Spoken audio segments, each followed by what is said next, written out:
akan memulai pelajaran pada pagi hari ini, marilah sama-sama kita melafazkan basmalah. Bismillahirrahmanirrahim. Ketua kelas, Emma coba dipimpin doa. Marilah teman-teman kita membaca doa. Berdoa mulai. Berdoa selesai. Apakah ada yang tidak hadir pada pagi hari ini? Ini Bu. Hadir semua, Bu. Alhamdulillah ya kalau hadir.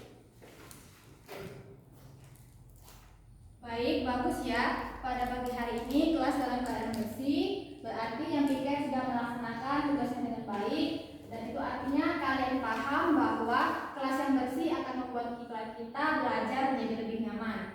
Dan anak-anakku sekalian, perlu kita ketahui bahwa kita sebagai manusia harus memiliki sifat untuk selalu bersyukur. Karena apa? Karena banyak sekali anak-anak di luar sana yang tidak mempunyai kesempatan seperti kita untuk bisa belajar sampai ke jenjang seperti ini. Jadi harus rajin dan banyak bersyukur ya. Ya, Bu. Oke, kalau seperti itu, silakan bukunya dibuka. Sebelum memulai mata pelajaran, Ibu ingin bertanya, apakah ada yang masih ingat materi minggu lalu? Masih, Bu. Ya, coba Mumun, apa yang Mumun ingat minggu lalu? Tentang HAM, Bu. Iya, HAM itu apa, Mumun? Hak asasi manusia yang dimiliki seorang dari sejak lahir. Iya, benar sekali Mumun ya.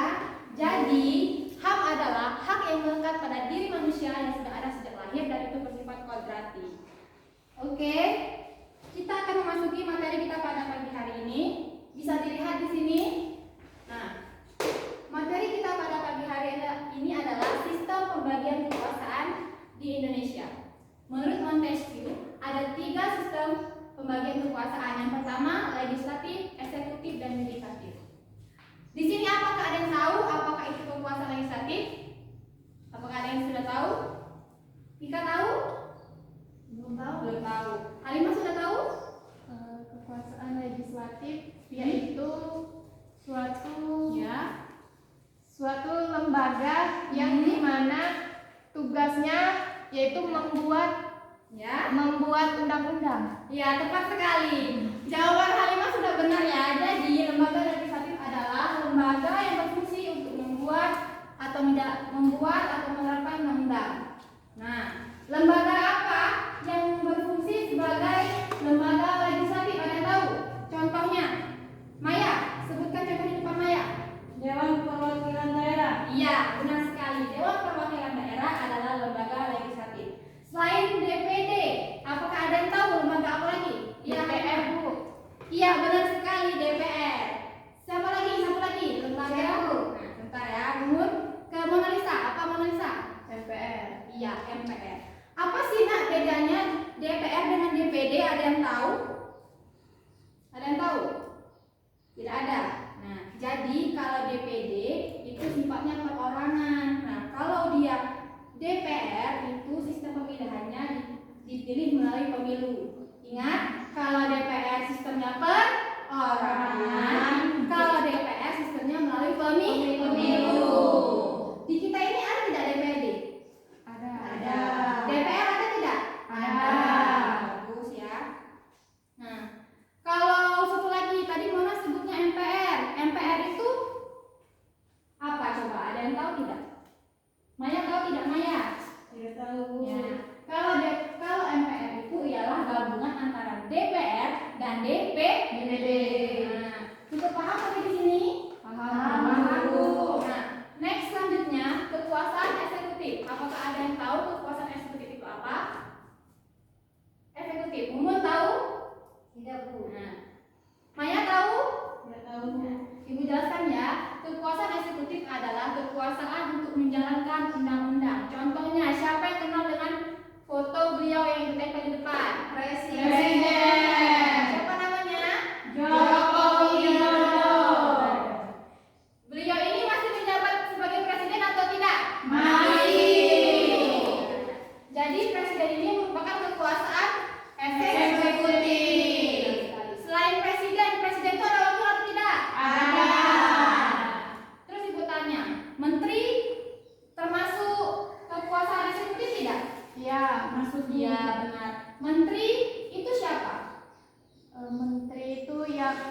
Ya, apa? Menteri itu yang membantu tugasnya presiden dan wakil presiden. Ya, benar sekali, sudah tepat ya jawabannya Halimah. Menteri adalah lembaga pembantu presiden. Kita lanjut. Kekuasaan yudikatif, apakah ada yang tahu? Yudikatif. Apakah ada yang tahu? Tidak tahu. Tidak tahu. Emang apakah tahu kekuasaan yudikatif? Tidak tahu. Ya, kekuasaan yudikatif beritahu bahwa kekuasaan untuk mempertahankan undang-undang termasuk kekuasaan untuk mengadili. Ada yang tahu gambar di depan? Ibu menempelkan gambar apa? Coba kalian amati. Di sini. Apa ini? Mahkamah Konstitusi. Jadi Mahkamah Konstitusi merupakan kekuasaan yudikatif. Yudikatif. Kalau di ibu kota kita di Jakarta, mahkamah apa ada yang tahu? Mahkamah Agung. Nah, benar. Selain Mahkamah Agung, Mahkamah Konstitusi, ada lagi tidak yang tahu? Satu lembaga lagi. Apa mana? KY itu. Ya, apa itu KY? Komisi Yudisial. Iya, benar sekali. Mona jawabannya sudah benar ya. Nah, Mona harus bisa menjadi contoh bagi anak-anak sekalian bahwa kalian harus rajin-rajin belajar di rumah. KY adalah Komisi Yudisial yang mengatur mengenai kehakiman. Sampai di sini paham? Oke, lanjut ya. Pembagian kekuasaan Indonesia dibagi menjadi dua, yaitu kekuasaan. Vika, sebutkan ini apa? Kekuasaan secara vertikal. Benar sekali. Maya, sebutkan ini apa? Kekuasaan secara horizontal. Ya, pembagian kekuasaan secara horizontal. Ibu jelaskan dulu kekuasaan secara vertikal. Desentralisasi dan otonom. Di mana desentralisasi dan otonom ini sama-sama memberikan kewenangan kepada pemerintah daerah untuk mengatur dan mengurus sendiri rumah tangga di setiap daerah masing-masing. Oke, kalau begitu materi kekuasaan secara horizontal. Ibu jelaskan dulu yang pertama. Kekuasaan konstitusi adalah kekuasaan untuk membuat undang-undang. Nah, yang kedua, kekuasaan eksekutif. Ibu mau tanya sama Halimah. Apa coba Halimah? Kekuasaan eksekutif itu apa? Kekuasaan untuk Nah, Halimah, kekuasaan eksekutif adalah untuk menjalankan undang-undang. Kan sudah dijelaskan tadi. Ayo Halimah fokus lagi ya, Nak ya. Oke. Selanjutnya kekuasaan legislatif. Ibu mau tanya sama Mona. Legislatif itu apa, Nak? Kekuasaan untuk membentuk undang-undang. Ya, tepat sekali jawaban Mona sudah benar ya. Selanjutnya lagi kekuasaan yudikatif atau kehakiman. Siapa yang mau menjawab? Siapa yang mau menjawab? Kekuasaan yudikatif atau kehakiman. Halaman 7. Ya. Coba Emma. Apa itu? Dipegang oleh Mahkamah Agung. Iya, benar sekali. Jadi dijelaskan ya, kekuasaan yudikatif adalah kekuasaan yang mengatur mengenai peradilan guna menegakkan hukum dan keadilan. Itu makanya kenapa dia disebut dengan kekuasaan yudikatif atau kehakiman tadi. Nah, sudah paham sampai sini? Paham. Paham ya. Terakhir, kekuasaan moneter. Apa itu kekuasaan moneter? Ada yang tahu? Maya coba. Kekuasaan moneter yaitu kekuasaan yang menetapkan dan melaksanakan kebijakan moneter. Iya, moneter atau keuangan. Keuangan. Benar sekali. Maya Sari jawabannya sudah benar ya. Bagi anak-anak yang lain harus lebih belajar lagi di rumah karena Maya Sari patut untuk dicontoh. Oke, karena sudah saya sampai di sini, anak-anak sudah paham semua mengenai hal yang sudah dijelaskan. Paham belum? Oke, biar lebih paham lagi, Ibu ada kuis di sini. Ada tugas dan wewenang. Kalian diskusikan, analisis, dan diskusikan bersama kelompok kalian. Dibagi kelompok dulu. Emma masuk ke sini, kelompok 1. Maya masuk ke sini, kelompok 2. Ayo coba berdekatan dulu. Berdekatan dulu untuk posisinya. Ya, berdekatan.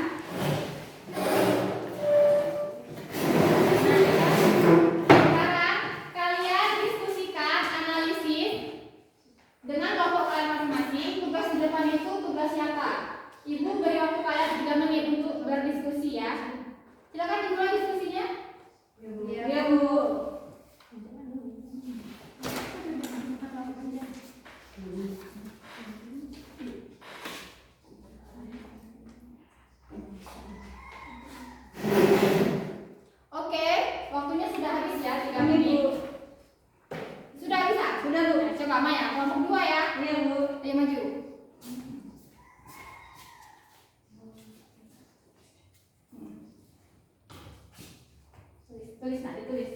Ya. Nah. Yuk, pelan-pelan nak dong. Oke, beri tepuk tangan semuanya. Selanjutnya kelompok 2, kelompok 1. Siapa yang maju? Ayo, siapa?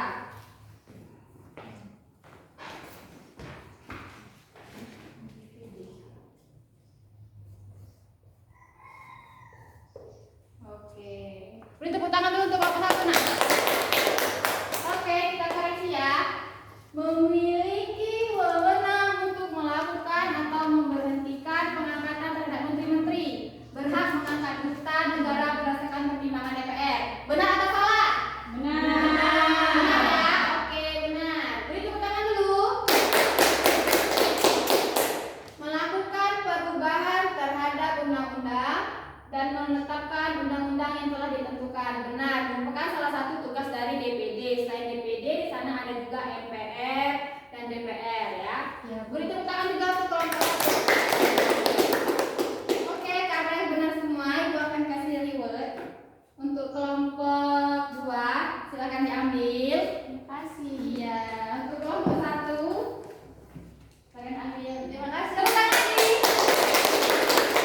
Oke, biar lebih semangat, Ibu akan memberikan ice breaking. Yang pertama, hewan gajah itu besar atau kecil? Besar. Seperti apa? Besar. Besar. Semut itu kecil atau besar? Kecil. Kalau gajah Besar. Semut ke? Kecil. Gajah Besar. Semut ke? Kecil. Gajah ke? Besar. Benar, fokus ya. Sekali lagi. Semut ke? Kecil. Semut kecil. Sekali lagi. Semut ke? Kecil. Benar. Oke, kita sepakat. Oke, jadi sampai di sini sudah mengerti ya, Nak? Iya, Bu. Sebelum kita tutup, adakah di sini yang mau menyimpulkan materi kita pada pagi hari? Saya, Bu. Ya, Saya, Bu. Hika. Apa Hika? Sistem pembagian kekuasaan negara Republik Indonesia menurut Montesquieu itu terdiri dari 3, yaitu Ya. legislatif, eksekutif, dan yudikatif. Ya, bagus. Selanjutnya, siapa Mona? Di Indonesia juga mempunyai 2 pembagian kekuasaan. Yang pertama kekuasaan negara vertikal dan kekuasaan secara horizontal. Iya, benar juga jawaban Mona ya.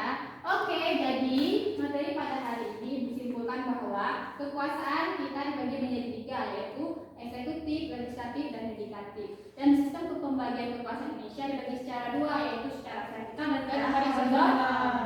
Oke. Baiklah, sebelum Ibu tutup, Ibu akan memberikan tugas kepada kalian. Buat tugasnya adalah membuat makalah. Makalah mengenai tugas dan wewenang dari lembaga pemerintahan negara. Minggu depan dikumpul di meja Ibu ya. Ibu dan ya apa? Berkelompok atau sendiri-sendiri? Sendiri-sendiri ya, sendiri-sendiri. Makalahnya sendiri-sendiri dibuat mengenai tugas dan wewenang lembaga-lembaga negara. Paham? Paham, Bu. Dan jangan lupa materi minggu depan dipelajari tentang demokrasi. Ya, Bu. Ya, dipelajari ya. Baiklah, karena waktu Ibu sudah hampir habis, marilah kita tutup dengan sama-sama melakukan